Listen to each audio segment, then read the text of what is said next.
Friends, మనకి వీడియోలో కనిపిస్తున్నది నాగులుప్పలపాడు బ్రహ్మంగారి ఆరాధన 61వ వార్షికోత్సవము. ఈరోజు చివరి రోజు 12వ తారీఖు. ఈరోజు ఇప్పుడు కార్యక్రమం అయితే రథోత్సవం అయితే జరగబోతుంది. మనకు రథం కనిపిస్తుంది కదా, ఈ రథోత్సవానికి సంబంధించి గ్రామోత్సవం చేస్తారు. ఈ రథాన్ని ఊరేగించే విధానంలో కూడా చాలా ఏర్పాట్లు అయితే చేసి ఉంటారు. వాటికి సంబంధించి ఎలా ఏం చేశారనేది ఈ వీడియో రూపంలో చూపించే ప్రయత్నం అయితే చేస్తాను. ఇక్కడ కార్యక్రమానికి సంబంధించి ముఖ్యంగా మే 6వ తారీఖున కార్యక్రమాలు మొదలైతే ఈరోజు రథోత్సవం జరుగుతున్నది. మే 12వ తారీఖు అంటే వారం రోజుల పాటు కార్యక్రమాలు మొత్తం జరిగి ఈరోజు చివరిగా రథోత్సవం అయితే చేయబోతున్నారు. ఈరోజు ఉదయం నుంచి ఇప్పటి వరకు కూడా అన్నదాన కార్యక్రమం అయితే చాలా ఘనంగా అయితే నిర్వహించుకున్నారు. ముఖ్యంగా చుట్టుపక్కల గ్రామాల వారితో పాటు ఈ రోడ్లు వెంట వచ్చిపోయే వారు కూడా, ముఖ్యంగా నాగులుప్పలపాడు బస్టాండ్కు సమీపంలోనే ఈ బ్రహ్మంగారి ఆలయం అనేది ఉంటుంది కాబట్టి బస్టాండ్ సమీపంలోనే మెయిన్ సెంటర్ సమీపంలో కూడా దాదాపు కనిపించిన వారందరినీ కూడా పిలిచి మరీ భోజనం పెట్టి మరీ పంపిస్తారు తృప్తిగా. అంత మర్యాదలు అయితే చేస్తూ ఉంటారు. ఇక్కడ నిర్వాహకులు వీరబ్రహ్మం గారి నిర్వహణ కార్యక్రమాలు ఇక్కడ సుమారు ఇది 61వ వార్షికోత్సవం అంటే సుమారు 2 తరాల వారు అయితే నిర్వహిస్తూ వస్తున్నారని చెప్పుకోవచ్చు. 61 సంవత్సరాలుగా ఒక తరం వారు నిర్వహించలేరు కాబట్టి వాళ్ళ తండ్రులు తర్వాత కొడుకులు నిర్వహించుకుంటూ ముందు తరాలు కూడా కొన్ని వందల తరాల పాటు మేము ఈ కార్యక్రమాలు చేసుకోగలగాలని చెప్పి వాళ్ళు చాలా అయితే కృషి చేస్తూ ఉంటారు. ఆ విధంగా అయితే చెప్పుకొని కార్యక్రమాన్ని అయితే ముందుకు తీసుకుపోతూ ఉంటారు. ఈ విధానం అయితే నాగులుప్పలపాడులో జరగడం అనేది నాగులుప్పలపాడు మండలానికే గర్వకారణము. ఈ మద్దిరాటు పోతులూరు వీరబ్రహ్మేంద్ర స్వామి వారి స్వయంగా ఆయన జీవ సమాధి అయిన బ్రహ్మంగారి మఠంలో కూడా నేను ఈ ముందు రోజుల్లో అయితే వీడియోలు అయితే చేశాను. బ్రహ్మంగారి ఆరాధన సందర్భంగా బ్రహ్మంగారి అక్కడ ఆరాధన ఉత్సవాలు 4వ తారీఖు మొదలయ్యి 9వ తారీఖు వరకు అయితే పూర్తయ్యాయి. 5 రోజుల పాటు అక్కడ జరిగాయి. అక్కడ కార్యక్రమాలన్నీ కూడా నేను వీడియో రూపంలో అయితే పెట్టాను. ఈ వీడియోలన్నీ పెట్టుకుంటూ రావటం వల్ల ఈరోజు కొంచెం ఈ వీడియోలని నాగులుప్పలపాడులో జరిగే వీడియోలను పెట్టడం కొంచెం లేట్ అయితే అయింది.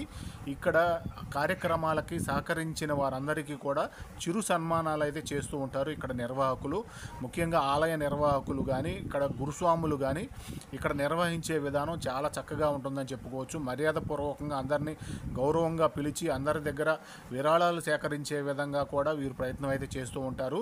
అందరికీ చిరు సన్మానం కూడా చేశారు. పోలీస్ శాఖ వారికి కూడా సన్మానం అయితే చేశారు. కార్యక్రమంలోకి వెళ్దాము. చాలా బాగుంది, అద్భుతంగా.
స్వామివారి వాహనాలన్నిటికీ కూడా శ్రమ చేసి పీఠం చేసి వాటన్నిటిని కూడా మనం మోసే విధంగా తన యొక్క సొంత తెలివితేటలతో చెక్కను తయారు చేసి ప్రతి వాహనానికి కూడా సపరేట్ గా తయారు చేసి ఇచ్చారు కనుక కొండల తిరుమలాచారి కుటుంబాన్ని ఆ రంగం ముందుకు రావాల్సిందిగా కోరుతున్నాం. స్వామి శరణం బ్రహ్మయ్య,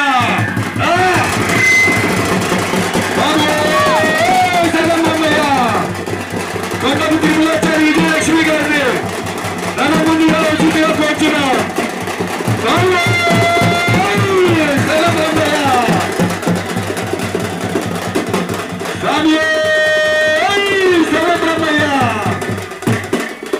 భక్తులందరూ కూడా మన దేవస్థానం ముందు కల్ముషాలు లేకుండా కుల మతాలకు అతీతంగా మనమందరం కూడా 61 సంవత్సరాల నుంచి ఈ యొక్క కార్యక్రమాన్ని విజయవంతంగా చేసుకుంటూనే ఉన్నాం.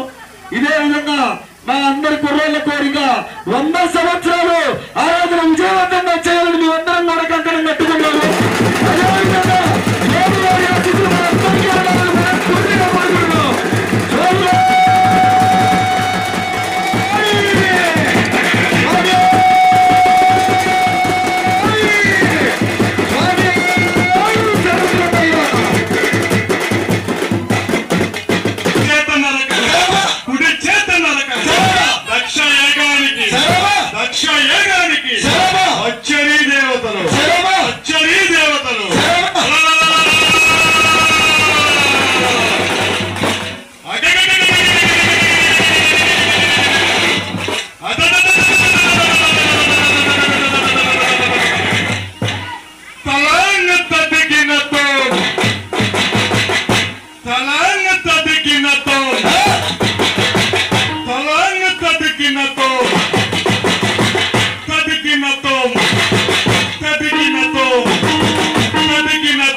గత 30 సంవత్సరాల క్రితం నుంచి కూడా స్వామివారి యొక్క సేవలో సలహాలు చెబుతూ ఎమ్మట ఉండి ఇది అది అని చెప్పి ఈ కార్యక్రమాల్ని ముందుకు నడిపిస్తున్నటువంటి వాళ్ళు పెద్దవాళ్ళు ఇద్దరున్నారు. ఇప్పుడు ప్రస్తుతానికి ఇక్కడ వారిని స్వామివారి యొక్క రథవంతులు రావస్తున్నా మరి కూర్చున్నాం. కొల్లూరి సుబ్బారావు గారు, వెంకటశెట్టి హనుమంతరావు చింగర్ గారు రావాల్సిందిగా కూర్చున్నాం. ఎవరితరము ఉరుము చూపుల చక్రవర్తి చూస్తున్నా నీ చూపు చోర్నంబుగాను అగ్గోల పడగాను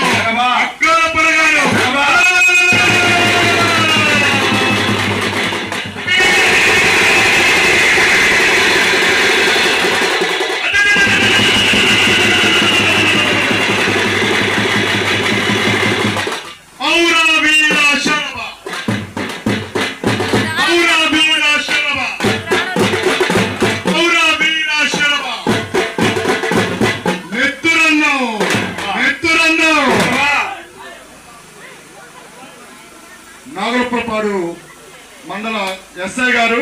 శ్రీకాంత్ గారు రథం ముందుకు రావాల్సిందిగా కోరుతున్నాం.